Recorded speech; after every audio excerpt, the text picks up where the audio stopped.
हमारी, सदियों रहा है दुश्मन दौरे जहां हमारा। आदरणीय महोदय और मेरे प्रिय साथी, हजारों विदेशी आक्रमण तथा सदियों तक पराधीनता के बाद यदि भारत दुनिया के सामने विश्व शक्ति के रूप में खड़ा है तो किसी की कृपा से नहीं, अपनी लोकतांत्रिक एकता व संप्रभुता के बल पर है। किंतु पिछले कुछ दशकों में हमारी एकता व संप्रभुता के समक्ष एक नया संकट उत्पन्न हुआ। कुछ कायर लोग सीमाओं पर तथा देश के भीतर हिंसा फैलाकर निर्दोष जनता की हत्या कर रहे हैं। इस कायरता से परिपूर्ण कुकृत्य को भू राजनीतिक विशेषज्ञ गुरिल्ला वॉर कहते हैं। मैं इसे नपुंसकता का चरम उदाहरण मानता हूं तथा आम भाषा में इसे आतंकवाद कहा जाता है। महोदय, आज आतंकवाद हमारे देश के समक्ष एक संकट बनकर उत्पन्न हुआ है जो हमारी एकता व संप्रभुता के ऊपर बार बार हमला है।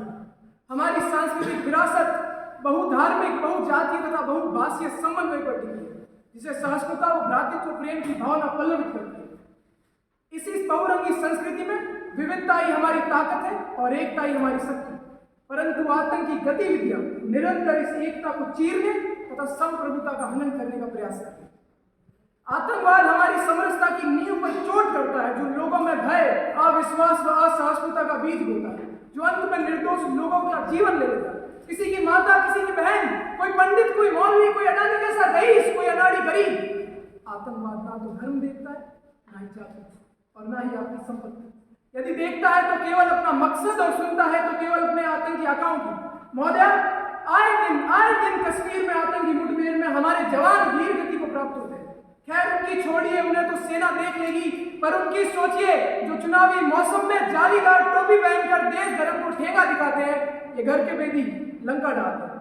महोदय, मन तो मेरा भी बहुत था कि मैं इस मंच से अन्य साथियों की तरह अहिंसा परमो धर्म, अहिंसा व शांति से आतंकवाद का समाधान हो सकता है, आतंकवाद का कोई धर्म नहीं होता, नाना प्रकार की भ्रामक बातें करें।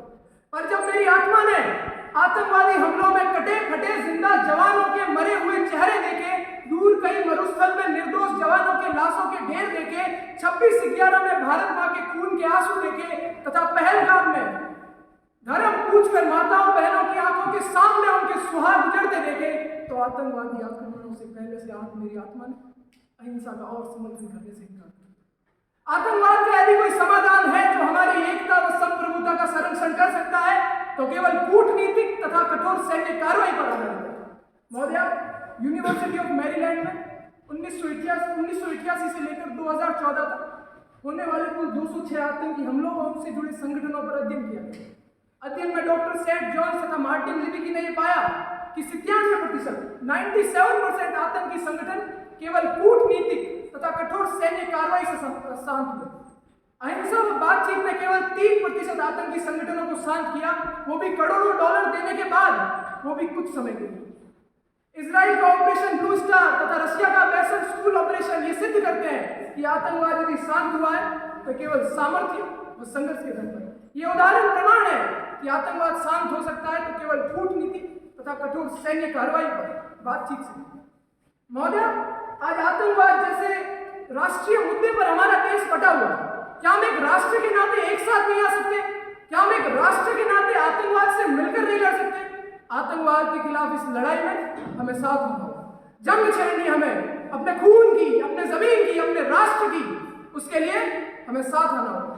धार्मिक, जातीय तथा भाषीय मतभेदों व विवादों को छोड़कर एक समय था जब कहा जाता था कि शिक्षा व रोजगार से आतंकवाद को समाप्त किया जा सकता है, पर हाल ही में वो दिल्ली के हमले ने यह सिद्ध किया कि ये जो नया टेररिस्ट का व्हाइट कॉलर मॉड्यूल है वो शिक्षा से भी पार है। हमें शिक्षा से आगे बढ़कर समाज के अंदर मिलकर काम करना होगा। अगर समाज मजबूत होगा तो आतंकवाद कमजोर होगा। अंत में मैं यही कहना चाहता हूँ, शांति का मार्ग सदैव सामर्थ्य, संघर्ष तथा संकल्प से होकर गुजरता है। यही मेरे राष्ट्र की भक्ति है, संगठन में शक्ति है।